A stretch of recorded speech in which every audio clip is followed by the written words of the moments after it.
Hello students. आज का chapter है photosynthesis in higher plants. Photosynthesis photosynthesis की डेफिनेशन क्या है? It is enzyme regulated process. Many enzymes इस प्रोसेस के अंदर हेल्प करेंगे, पर एक एंजाइम ऐसा होता है, उसका नाम है rubisco. Ribulose bisphosphate carboxylase oxygenase enzyme, rubisco enzyme. बाकी सारे स्टेप्स है तो एंजाइम रेगुलेटेड प्रोसेस है। It is anabolic reaction. Anabolic reaction का मतलब स्मॉल मॉलिक्यूल CO2 और H2O सनलाइट और क्लोरोफिल के प्रेजेंस में एक लार्ज मॉलिक्यूल ग्लूकोज, इसके बाद फिर इसमें सुक्रोज का फॉर्मेशन, स्टार्च का फॉर्मेशन, ये सारे फॉर्मेशन होंगे। तो ये एक anabolic process. Green plant synthesize their food with the help of physico chemical process. एक नीट का क्वेश्चन कई बार आया हुआ है कि कौन सी प्रोसेस है, तो इट इज बायोकेमिकल नहीं है, बायोलॉजिकल नहीं है, क्योंकि माइक्रोब्स की हेल्प में थोड़ी हो रही है ये। It is a physico chemical process by using CO2 and H2O in the presence of sunlight and chlorophyll। तो ये क्वेश्चन, इसमें जो डेफिनेशन में ही नीट के 3-4 क्वेश्चन बन जाते हैं। Physico chemical process, anabolic process, और इसमें एक चीज़ होती है कि फोटोसिंथेसिस की प्रोसेस में कि plants convert light energy into chemical energy. यहाँ पर ग्लूकोज का मॉलिक्यूल है, केमिकल कंपाउंड है, तो इसके अंदर एक एनर्जी स्टोर्ड हो गई ग्लूकोज के मॉलिक्यूल में, और इस प्रोसेस के अंदर evolution of oxygen as by product. Oxygen का इवोल्यूशन हो रहा है, और ऑक्सीजन का इवोल्यूशन, अब यहाँ पर ये तुम्हें ये देखना है, जो कई बार क्वेश्चन आया है कि ऑक्सीजन जो रिलीज होती है वो CO2 से या H2O से। तो ये बहुत सारे साइंटिस्ट ने इसमें डिस्कवरी की है, वो डिस्कवरी का नेक्स्ट उसमें आएगा, नेक्स्ट वीडियो के अंदर। तो यहाँ पर अब क्या कहोगे कि enzyme regulated process, it is an anabolic process. With the help of photosynthesis plants produce foods या plants synthesize foods with the help of raw material CO2 and H2O in the presence of sunlight and chlorophyll, they form food। Food मैंने तुम्हें अभी बताया कि glucose की form में भी हो सकता है, सुक्रोज की फॉर्म में, और लास्ट में जब ये स्टोर्ड होता है तो स्टार्च की फॉर्म में। ठीक है, तो यहाँ पर ये फोटोसिंथेसिस की डेफिनेशन है। पर अब इसमें तुम ये कहोगे कि क्या हायर प्लांट्स ही फोटोसिंथेसिस करेंगे? क्या ये फोटोसिंथेसिस की जो प्रोसेस है वो हायर प्लांट्स में ही होगी? नो, फोटोसिंथेसिस की जो प्रोसेस है लोअर प्लांट्स में भी है। लोअर प्लांट्स में, अब सबसे पहले लोअर प्लांट से कहाँ से स्टार्ट करोगे? मोनेरा। फोटोसिंथेसिस की प्रोसेस में चैप्टर में मैंने ये लिखा है कि फोटोसिंथेसिस इन हायर प्लांट्स, पर जब बेसिक है तो बेसिक में तो सभी चीज़ समझनी है तुम्हें। तो इसमें फोटोसिंथेसिस की प्रोसेस में अगर तुम मोनेरा को देखोगे, जो मोनेरन्स होते हैं bacteria and blue green algae, bacteria मतलब यू बैक्टीरिया है यहाँ पर, और blue green algae cyanobacteria. Blue green algae के पास क्लोरोफिल है, फोटोसिंथेसिस है। बैक्टीरिया के पास जो होता है बैक्टीरियोफिल, ये बैक्टीरियोफिल है, और सभी बैक्टीरिया के पास नहीं है। बैक्टीरिया में हेट्रोट्रॉफिक मोड ऑफ न्यूट्रिशन है। हेट्रोट्रॉफिक मोड ऑफ न्यूट्रिशन का मतलब फोटोसिंथेटिक एंड कीमोसिंथेटिक। फोटोसिंथेटिक में कुछ ही बैक्टीरिया ऐसे होते हैं, green purple bacteria, purple sulphur bacteria, rhodospirillum एक बैक्टीरिया है जो जिसमें फोटोसिंथेसिस होगा। तो फोटोसिंथेसिस की प्रोसेस बैक्टीरिया में और हायर प्लांट्स में थोड़ा सा डिफर है। इसमें क्या होता है कि इसमें वाटर यूज नहीं होके sulphur use, H2S hydrogen sulphide use होता है बैक्टीरियोफिल के प्रेजेंस में, और यहाँ जो बनेगा CH2O का whole power n plus sulphur. ये यहाँ पर सल्फर जो रिलीज होगी, तो ये सल्फर अब तुम देख रहे हो किससे रिलीज हो रही है? H2S से। हाइड्रोजन सल्फाइड से सल्फर रिलीज होती है। यही डिफरेंस है बैक्टीरिया के फोटोसिंथेसिस में और हायर प्लांट्स के फोटोसिंथेसिस में। नेक्स्ट इसमें तुम लोगे कि जो नेक्स्ट पार्ट है इसका, नेक्स्ट पार्ट का मतलब लोअर प्लांट्स का, प्रोटिस्टा। प्रोटिस्टा के केस में जो ये होता है प्रोटिस्टा के केस में क्या कौन कौन से हैं, एक तो तुम लोगे डायटम्स,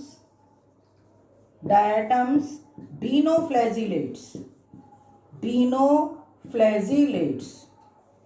तो डायटम्स को क्या बोला गया, chief producers in the ocean. इनके पास क्लोरोफिल ए एंड सी, तो फोटोसिंथेसिस करते हैं, main chief producers in the ocean. Dinoflagellates का एग्जाम्पल जैसे गोनियोलैक्स पढ़ा हुआ है, नॉक्टिलिका पढ़ा हुआ है, इनके पास भी क्लोरोफिल ए एंड सी है, तो ये भी फोटोसिंथेसिस करेंगे। प्रोटिस्टा में एक और आता है युगलीना के पास, ये मैं जो सारे पॉइंट्स लिख रही हूँ सब नीट के क्वेश्चन है। युगलीना के पास होता है क्लोरोफिल ए एंड बी, तो ये क्लोरोफिल ए एंड बी। पर युगलीना में एक चीज ध्यान रखोगे, न्यूट्रिशन मिक्सोट्रॉफिक है। Mixotrophic mode of nutrition means day time, जिस समय सनलाइट है तब तो ये फोटोसिंथेसिस करते हैं, और नाइट के टाइम इसमें सेप्रोब्स, क्योंकि एनिमल की तरह एनगल्फ करना, वो इनके अंदर प्रोसेस है। इसके बाद इन प्रोटिस्टा के बाद हमारे पास आती हैं एल्गी, जो कि हायर प्लांट्स में ही है। पर एल्गी में भी थोड़ा सा क्या देखना है तुम्हें कि किस टाइप का क्लोरोफिल है। एल्गी में एनसीईआरटी में 3 क्लासेस, क्लोरोफाइसी, रोडोफाइसी,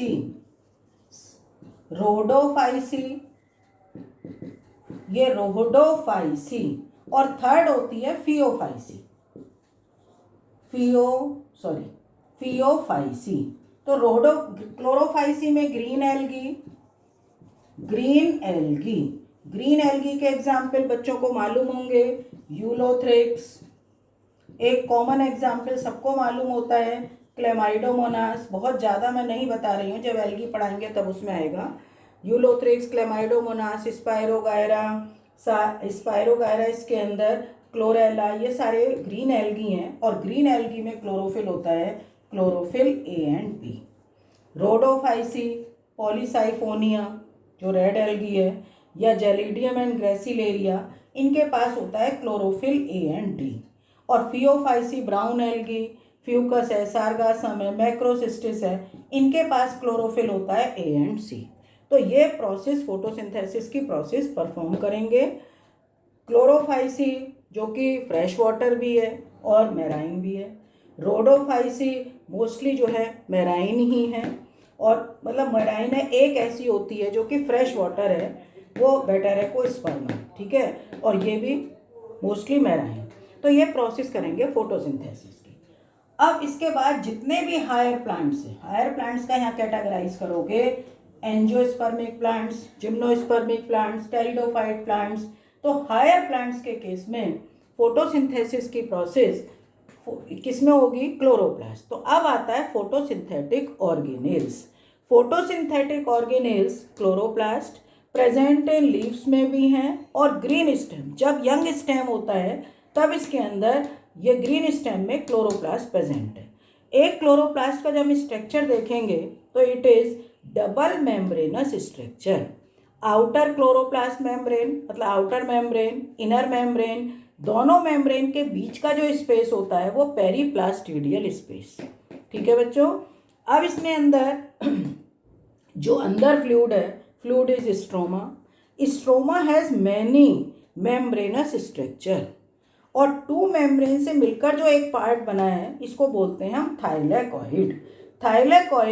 ये thylakoid coins like a coins, जैसे हमारे पास सिक्के हैं और सिक्कों को हम एक के ऊपर एक अरेंज करते चले जाएं, इसी तरीके से 2 to 100 के ग्रुप में ये थाइलेकॉइड एक के ऊपर एक अरेंज है, इसको बोलते हैं ग्रेनम।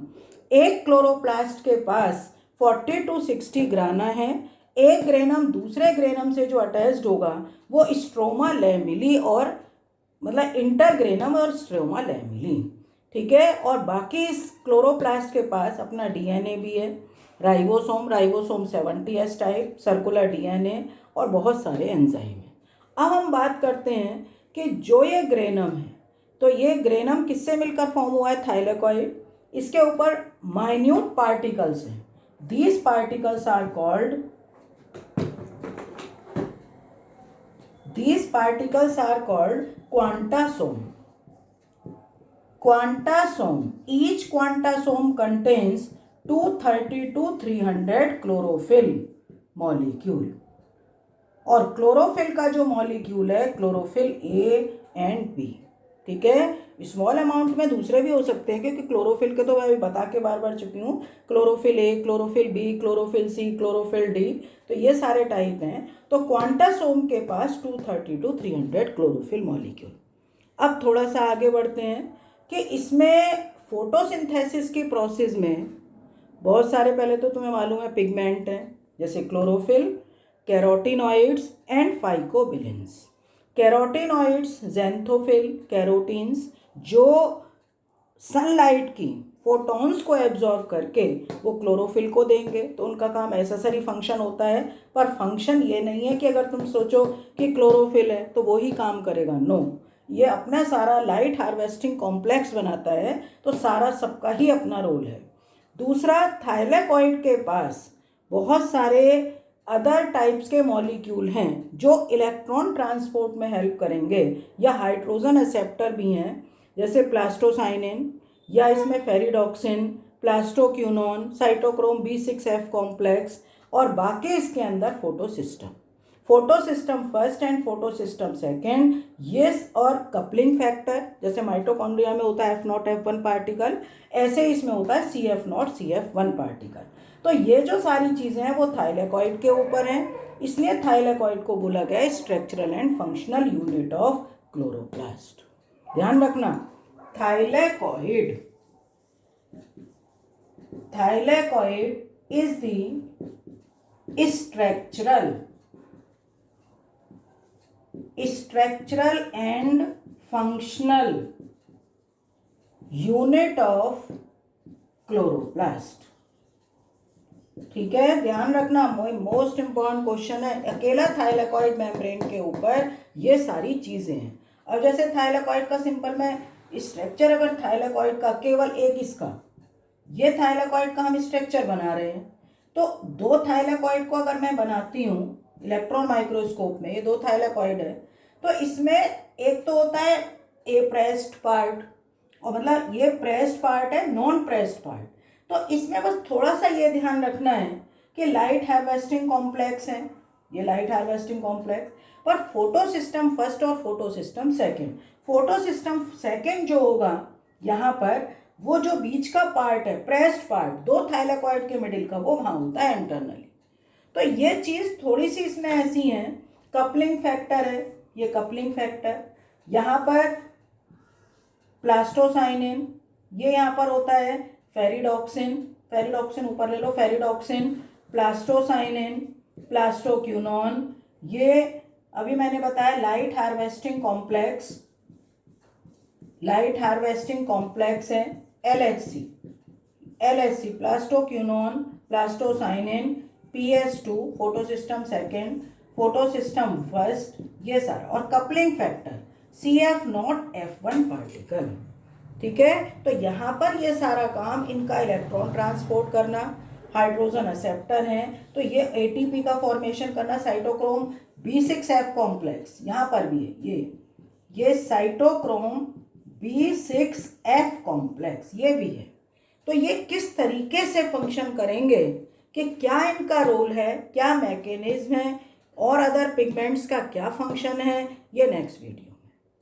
इससे पहली वीडियो जब मैंने बनाई थी, तो ये तो पढ़ाई का आज बस इतना ही कराऊंगी इसमें। तो नेक्स्ट वीडियो जो मैंने इससे पहली वाली जो वीडियो बनाई थी, तो थोड़ा सा एक्स्ट्रा प्लांट्स के बारे में बताया था, कि कोई भी वर्शिप प्लांट्स का बताया था रेस्पिरेशन वाली वीडियो में। तो ऐसे ही थोड़ा थोड़ा सा कि प्लांट्स का बॉटनिकल नेम, मतलब अलग हटके, उस चैप्टर से अलग हटके हमें थोड़ा सा करना है।